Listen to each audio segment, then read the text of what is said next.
ஆண்டவனே, என் உயிரை வேணும்னாலும் எடுத்துக்க, என் பிள்ளைய காப்பாத்து. என் உயிரை வேணும்னாலும் எடுத்துக்க, என் பிள்ளைய காப்பாத்து.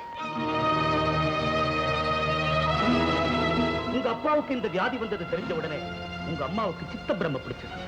இப்ப உனக்கே இந்த வியாதி வந்திருக்கிறது தெரிஞ்சா அவங்களுக்கு என்ன ஆபத்து ஏற்படுமோ?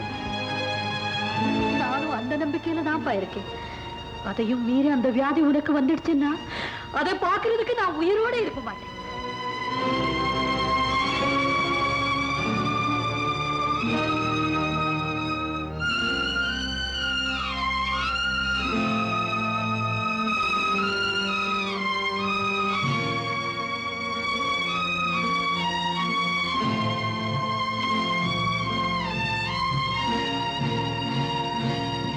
வசந்தி, விமலா சொன்னது அத்தனை உண்மை.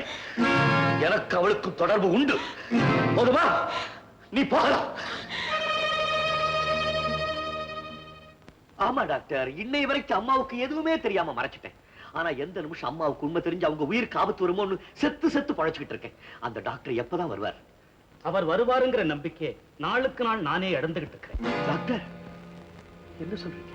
ஆமா நிர்மல், டாக்டர் கான்லோன் கூடிய சீக்கிரம் வந்துடுவாரு. உன் வியாதியும் குணமாயிடும் நான் இது நாள் வரைக்கும் நம்பிக்கிட்டு இருக்கேன். ஆனா அவர்கிட்ட இருந்து எந்த தகவலும் இல்லை. அந்த டாக்டர் தன்னுடைய ஆராய்ச்சிக்காக ஏதாவது ஒரு நாட்டுல நிரந்தரமா தங்கி இருப்பாரோன்னு நான் சந்தேகப்படுறேன். So, I have lost my hopes. Nirmal, doctor Conlon வந்தா தான் உன் சிக்கல்கள் தீருங்கிறத மறந்துட்டு வேற ஏதாவது வழி இருந்தா முயற்சி பண்ணி பார்க்கலாம். வேற வழியா இருக்கு டாக்டர். ஒரே ஒரு வழி இருக்கு. அதை தவிர வேற வழி இல்லை. ஓ நிர்மலா, என்னுடைய சீரூபத்தை எல்லாருக்கும் வெளிப்படுத்துறதா சவால் விட்டுட்டு போன நீங்க இப்ப சாதுவா நிக்கிறத பார்த்தா ஆச்சரியமா இருக்கே. விமலா, நீ என் மேல சுமத்தன அபாண்டமான பழிக்கு வசந்தி மட்டும்தான் துணையா இருக்கான்னு நினைச்சேன். ஆனா இப்பதான் தெரியுது ஆண்டவனே உனக்கு துணையா இருக்காருன்னு. என்னை ஏன் இப்படி சித்திரவதை செய்யற? இதையெல்லாம் நான் செய்யணும்னு செய்யல நிர்மல். லட்சக்கணக்கான உங்க சொத்துக்களை அடையணுங்கிறது என் லட்சியம். அதை நிறைவேற்ற முயற்சியில இதெல்லாம் தன்னால நடக்குது. என் சொத்துக்கள்லாம் உனக்கு வேணும், அவ்வளவுதானே? இப்பவே என் கூடவா, எங்க அம்மா கிட்ட சொல்லி அம்மளையும் உனக்கு வாங்கி கொடுக்க. ஆஹா, வெறும் சொத்துக்கள் மட்டும் எனக்கு போதாது நிர்மல். சோசியல் ஸ்டேட்டஸ், அதுக்கு உங்க மனைவிங்கிற உரிமையும் வேணும். அந்த உரிமையை பலவந்தமா அடையலாம்னு நினைக்கிறியா? நிச்சயமா அது உனக்கு கிடைக்காது. அது எப்படி கிடைக்காம போயிடுங்கன்னு? நீயா? என்ன நீயான அவளை கேவலமா கேக்குற? அவளுடைய அண்ணன் தானடா நீ. அவளோட அண்ணனா இருந்தா அவளை கேவலமா? அப்ப அவளுக்கே புருஷனாக போறியா? அது எவ்வளவு பெரிய கேவலம் நினைச்சு பாத்தியா நீ? உன் தங்கையால ஏற்பட்ட அவமானத்தோட நான் செத்தாலும் சாவனை தவிர அவளை கல்யாணம் பண்ணிக்க வேண்டிய கனவு நினைக்காது. சாவரன் சாவரன்னு சும்மா மிரட்டாத. நீ சாவறதுக்கு முன்னாடி உங்க அம்மா செத்துடுவாங்களே, அதுக்கு என்ன சொல்ற? டேய், என்ன உளற? நான் தண்ணி போட்டா கூட உளர மாட்டோமா கண்ணு? உனக்கு ராத்திரி ஆனா கண்ணு தெரியாதுன்ற உண்மை உங்க அம்மாவுக்கு தெரிஞ்சா அவங்க உயிரோட இருப்பாங்களா? உனக்கு தெரியும்? எப்படி தெரியுமா? சொல்லாமே தெரியும். அப்படின்னா அன்னைக்கு ராத்திரி என் ரூமுக்கு வந்தது நீயா? ஆமா, உன்னுடைய பலவீனத்தை கண்டுபிடிச்சதுன்னா அதை வச்சு உன்னை வரையில சிக்க வச்சது விமலா. ஏதோ கண்ணு, நடந்ததெல்லாம் மறந்துடு. மரியாதையா நம்ம தங்கச்ச கல்யாணம் பண்ணி சோகமா குடும்பத்தை நடத்து. என்ன சொல்ற? என்ன நான் யோசிக்கிறாரு? ஒருவேளை முடியாதுன்னு சொல்லிடலான்னு பாக்குறாரா? நீ வேற முடியாதுன்னு சொன்னா அவங்க அம்மா உயிரோட இருக்க முடியாதுன்னு அவருக்கு தெரியாதா? அம்மா உயிரை விட தன்னுடைய வாழ்க்கை தான் முக்கியம்னு தீர்மானிச்சிட போறாரு. தீர்மானிச்சுட்டா என்ன? அடுத்த நிமிஷமே உங்க பிள்ளைக்கு ராத்திரியானா கண்ணு தெரியாதுன்ற பயங்கர உண்மையை அவங்க அம்மா கிட்ட சொல்ல போறோம். புள்ள கண் முன்னாடியே தாய் துடி துடிச்சு சாவ போறாங்க.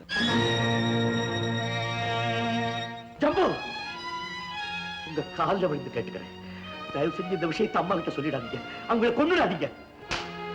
அப்படி வா வழிக்கு. உங்க அம்மா சாக கூடாதுன்னா என் தங்கச்சி உன்னோட வாழணும். என்ன சொல்ற?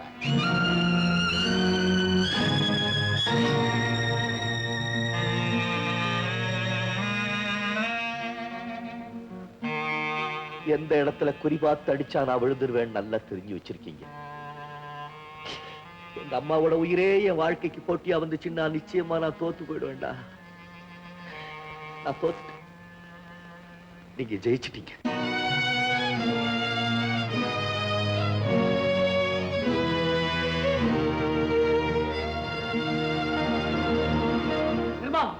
நான் கேள்விப்பட்டது நிஜமா? என்ன கேள்வி? நீ அந்த டான்சர் விமலாவை கல்யாணம் பண்ணிக்கணும்? அறிவு இருக்குதா உனக்கும்? உன் ஸ்டேட்டஸ் நான் உன் ஃபேமிலி நான் இந்த பொண்ணை கட்டிக்கிட்டா ஊர்ல 4 பேர் என்ன சொல்லுது மேம்? யார் என்ன சொன்னாலும் சரி, அந்த விமலாவை நான் கல்யாணம் செய்துதான் தீரணும். கொன்னுடுவேன். ஹோட்டல்ல ட்ரம்பட் வாசிங்க கௌரவம் பார்த்தது நீ, இப்ப அந்த கைதியை போய் கட்டிக்கிட்டா உன் கௌரவம் என்ன ஆகுது மேம்? ஐயோ, நான் இஷ்டப்பட்டு இந்த கல்யாணத்துக்கு சம்மதிக்கலையே. அவளை கொஞ்சம் கூட எனக்கு பிடிக்கல. போய் முடியாதுன்னு சொல்லிட்டு மேம். முடியாதுன்னு சொல்ல முடியாது. அப்படி ஒரு சூழ்நிலை. ஜேம்ஸ், இதுக்கெல்லாம் காரணம் யார் தெரியுமா? யார் அவன் சொல்லு. இப்ப போய் அவனை என் கையால நான் மாற்ற பண்ணுது. யார் அவன்? நீ தான் ஸ்கவுண்டர். நீதான். என்னைக்கு உன் பேச்ச கேட்டு உன் மேல பரிதாபப்பட்டு இந்த ஹோட்டலுக்கு நான் ட்ரம்பட் வாசிக்க வந்தனோ அன்னைக்கே என்ன இந்த சனியம் பிடிச்சிட்டான். மை டியர் ஃப்ரெண்ட், எனக்கு ஒண்ணும் புரியல. நீ என்ன சொல்லுது? கண்டிப்பா இந்த விஷயத்தை நான் யார்கிட்டயாவது சொல்லித்தான் தீரணும். இல்லாட்டி போனா என் இதயமே வெடிச்சு போயிடும். ஜேம்ஸ், இப்ப நான் உங்ககிட்ட சொல்ல போற ரகசியத்தை யார்கிட்டயும் சொல்லக்கூடாது. குறிப்பா எங்க அம்மாவுக்கு தெரியக்கூடாது. தெரிஞ்சதுன்னா உயிரே விட்டுடுவாங்க. பிராமிஸ், நான் யார்கிட்டயும் சொல்லாது. ஜேம்ஸ், கொஞ்ச நாளாவே எனக்கு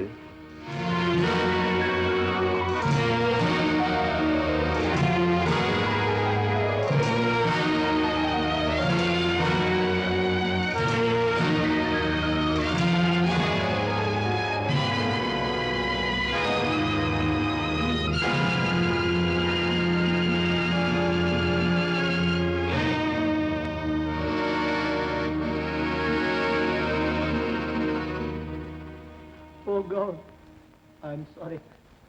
My dear friend நிர்மல், உனக்கு இப்படி ஒரு டிசீஸ் இருக்கிறது எனக்கு தெரியாது மேம். I'm really sorry.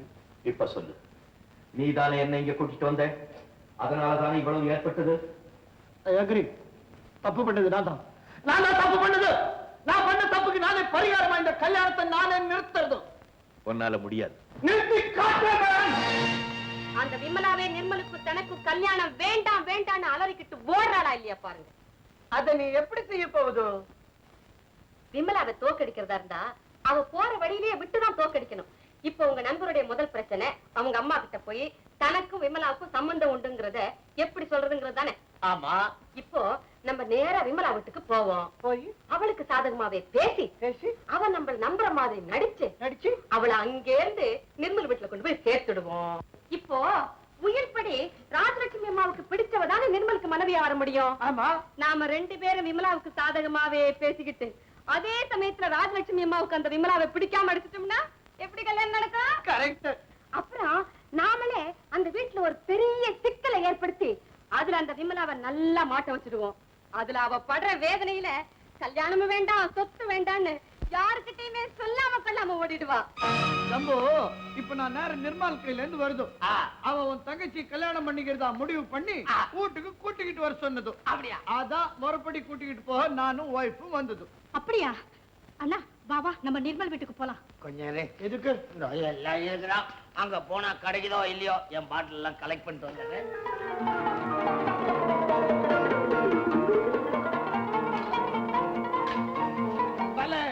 நீ இப்படியே அங்க வருதோ வந்து நிர்மல் அம்மா கிட்ட நான் தான் விமலா அண்ணன்னு சொல்லுதோ கல்யாணம் நிச்சயம் நடக்குது. என் பாட்டில் வேணா மறைச்சுக்கிட்டா போச்சு. பாட்டில் மறையுது இல்ல நீயே மறையுது. அப்பதான் கல்யாணம் நடக்குது. நானா? ஏன்டா அப்படி சொல்ற? நிர்மல் அப்பா சாவறதுக்கு முன்னால ஒரு குயில் எழுதி வச்சுட்டு போயிருக்குது. உயில்? உயில் எழுதி வச்சுட்டு போயிருக்குது. அந்த உயில்ல ஒரு கண்டிஷன் இருக்கு. நிர்மல் கட்டிக்கிற பொண்ணு அந்த அம்மாவுக்கு பிடிச்சிருக்கணும். அப்பதான் சொத்து மருமவளுக்கு. அந்த அம்மாவுக்கு சம்மதம் இல்லாம அவங்களுக்கு பிடிக்காத ஒரு பொண்ணை நிர்மல் கட்டிக்கிட்டா சொத்து தர்மத்துக்கு. சாவறதுக்கு முன்னே உன் மாமனார் சரி பண்ணிட்டு போயிட்டாடே அம்மா. அழுவாது, போனது விடு. நடக்கிறது என்ன அது பேசும். ஏயா, இந்த கல்யாணம் எப்படியாவது நடக்கும். நீதான் அர்த்தம் இல்லாம ஏதாவது சொல்லிக்கிட்டே இருப்பிய. சொல்ல. நிர்மலோட அம்மா இருக்காங்களே அவங்க ரொம்ப ஆச்சாரம் பக்தி பழங்கால டைப்பு. அவங்களுக்கு பொண்ணு பிடிக்கணும்னு சொன்னா பொண்ணும் ஆச்சாரி பக்தியா இருக்கணும். அதுக்கு விமலா அடக்க ஒடுக்கமா ஆச்சாரமா வேஷம் போட்டா போதும். நீ வேறம்மா. என் தங்கச்சின்னு சொன்னா ஆச்சாரம் யாரு ஒத்துக்குவாமா? என் தங்கச்சின்னு சொல்லுது. ஒடானாத பையல பொறிக்க பையல உனக்கு யாரா தங்கச்சி? கல்லு பிள்ளையார் மாதிரி நான் இருக்கிறேன். நீ திடீர் பிள்ளையார் மாதிரி வந்து என் தங்கச்சி கிட்ட சொந்தம் கொண்டாடுறியா? அது சரி, உன் தங்கச்சிக்கு அண்ணனா வரத்துக்கு நானே வெக்கங்கிட்டு போய் ஒத்துக்குது. நீ என்னத்துக்கு அழட்டிக்குது? விமலா, இப்போ உன்னை நாங்க அங்க கூட்டிக்கிட்டு போகுது. என் தங்கச்சி சொல்லுது அந்த அம்மாவுக்கு உன்னை பிடிக்க வைக்கிறது என் பொறுப்பு, ஒய்ஃப் பொறுப்பு. சீக்கிரம் புறப்படு. அந்த அம்மா கிட்ட எப்படி நடந்துக்கணுங்கிறத நான் சொல்லி தரேன். கரெக்ட். இதோ பாரு, நான் நல்ல சைவ பிள்ளை. அது என் ஒய்ஃப் பக்தி, நீ என் தங்கச்சி ஆச்சாரி. இது சாரம் ஆச்சாரம் சாரம், அதான் செட்டப்.